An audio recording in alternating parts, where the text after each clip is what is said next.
لوگ نا مولویوں کو بیوقوف سمجھتے ہیں. کیا سمجھتے ہیں؟ بیوقوف. ہم بیوقوف ہوتے نا تو ہمارے اتنے بچے نہیں ہوتے, سمجھ رہے ہو, ہماری اتنی بیگمات نہ ہوتی. بیوقوف آپ لوگ ہو جو ان کی باتوں میں آ گئے ہو, اپنی خوشیوں کو بھی برباد کر دیا, خاندانوں کو بھی تباہ کر دیا. سب سے زیادہ محبت مرد کو عورت سے ملتی ہے.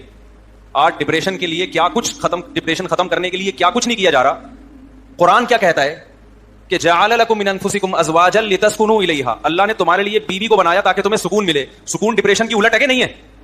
تو نیچرلی جو انسان کے سکون کے لیے جس مخلوق کو پیدا کیا گیا مرد کے لیے, وہ کیا ہے؟ عورت ہے. سمجھ میں آ رہی ہے بات کہ نہیں آ رہی ہے؟ تو جو اسی سے دور بھاگ رہا ہو یا غیر قانونی طریقے سے حاصل کر رہا ہو, جس سے ڈپریشن بڑھتی ہے. لوگ کہہ سکتے ہیں ہماری تو اتنی گرل فرینڈس ہیں. دیکھو گرل فرینڈ آپ کے ساتھ رہنے کی پابند نہیں ہوتی, وہ کسی بھی وقت مارکیٹ سے شارٹ ہو سکتی ہے. وہ ڈپریشن کم نہیں, ڈپریشن بڑھانے کا ذریعہ ہے. جبکہ بیوی کو چھوڑنے کا اختیار اللہ نے مرد کو دیا ہے, عورت اپنی مرضی سے جا نہیں سکتی ہے.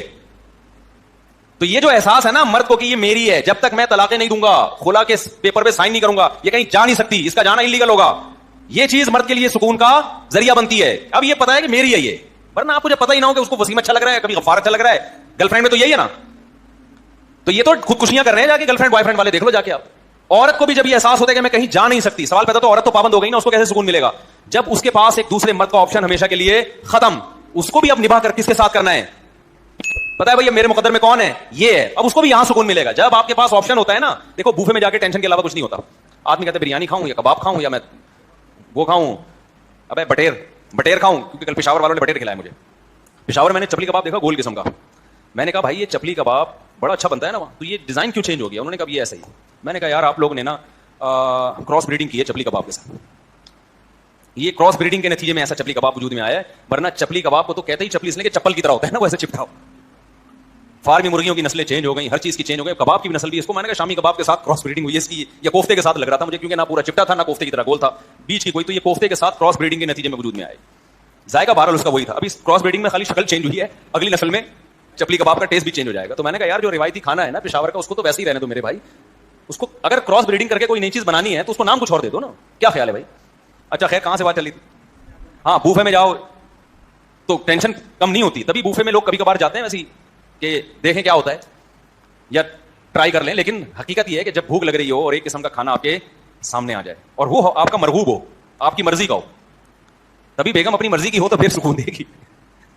اگر کسی نے لا کے پہنا دی ہے پھر تھوڑی, یا بعض دفعہ کوئی لا کے نہیں پہناتا, خود پہن جاتی ہے, وہ الو بنا لیتی ہے کوئی. بس فیس بک پہ نا آج کل یہ بہت ہو رہا ہے. تو خیر, تو اس میں اللہ تعالیٰ نے ڈپریشن کا حل کس چیز میں رکھا ہے؟ نکاح میں رکھا ہے. آدم علیہ السلام جنت میں ٹینشن میں تھے, تو یہ لبرل لوگوں کے پاس, بیچاروں کے پاس یہ آپشن نہیں ہے. ان کم بختوں کی 35 40 سال پڑھائی لکھائی میں عمر گزر جاتی ہے. یہ تو ڈپریشن کے پورے کنستر ہیں میرے بھائی. سمجھ میں آ رہی ہے بات کی نہیں آ رہی؟ خدا نے جو ڈپریشن دور کرنے کے لیے بیوی کو پیدا کیا تھا اس سے یہ دور رہتے ہیں, اور ڈپریشن بڑھانے والی چیزیں جس کو گرل فرینڈ کہا جاتا ہے اس سے یہ انجوائے کرتے ہیں.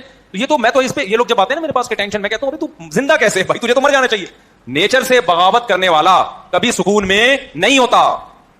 پھر انسان کو ایک ٹائم پہ اولاد چاہیے, بیٹے بیٹیاں چاہیے, وہ نہیں ملے وہ 100 دفعہ کہے گا کہ میں ٹینشن میں نہیں ہوں, لیکن حقیقت میں کیا ہوگا؟ وہ ٹینشن میں ہوگا. دیکھو ایک خاندانی بات کرتا ہوں, اللہ کرے سمجھ میں آ جائے. ڈپریشن یہ بڑی عجیب بیماری ہے, کسی نفسیاتی ڈاکٹر سے پوچھیں, آپ کو بتائے گا. آپ ڈپریشن کا اظہار نا لوگ, بعض دفعہ لوگوں کو خود نہیں پتا ہوتا ہم ڈپریشن کے پیشنٹ ہیں, حالانکہ وہ ڈپریشن کے پیشنٹ ہوتے ہیں. دیکھو بعض دفعہ انسان کو بخار ہوتا ہے لیکن وہ سمجھتا ہے کہ میں دھوپ کی وجہ سے میرا ماتھا گرم ہو رہا ہے. تھرمامیٹر لگائیں گے تو پتا چلے گا بھائی یہ دھوپ کی وجہ سے نہیں ہے, یہ ٹیمپریچر آپ کا اندر کا بڑھ گیا ہے. تو اسی طرح کسی سمجھدار کے پاس آپ بیٹھیں گے نا تو وہ آپ کو بتائے گا کہ یہ جو آپ کے اندر ایب نارملٹی ہے نا, بلا وجہ ہنس رہے ہیں, بلا وجہ اوور ایکٹنگ کر رہے ہیں, بلا وجہ مشہور ہونے کا شوق, ہر چیز میں ٹانگ اڑا رہے ہیں, آگے گھس رہے ہیں, یہ بھی بہت دفعہ, میں نہیں کہہ رہا ہمیشہ, بہت دفعہ ڈپریشن کی وجہ سے ہوتا ہے. جب انسان کسی ٹینشن میں ہوتا ہے تو ایب نارملٹی والی کیفیات ہوتی ہیں اس کی, وہ کچھ ہٹ کے کام کر رہا ہوتا ہے. آپ کو بعض لوگ بہت خوش نظر آئیں گے, یعنی ایسے خوش نظر آئیں گے کہ وہ اتنا خوش کوئی ہوتا نہیں ہے, حقیقت میں وہ ڈپریشن کے مریض ہوتے ہیں. وہ بتکلف ہنسنے کی کوشش کر رہے ہوتے ہیں بات بات پہ, کیونکہ ان کو ٹینشن نے اندر سے ڈیمیج کرنا شروع کر دیا ہوتا ہے. ان کو ہنسی کا کوئی موقع ملے نا تو وہ نارمل نہیں ہو رہے, تو بہت زیادہ ہو رہے ہوتے ہیں, وہ ہنس رہے ہوتے ہیں. تو بہت سارے مختلف اظہار ہیں. یعنی تو آج کی دنیا میں اکثریت, اگر میں حلفیہ کہوں نا, اکثریت ڈپریشن کی مریض ہے, تو میری یہ بات غلط نہیں ہو.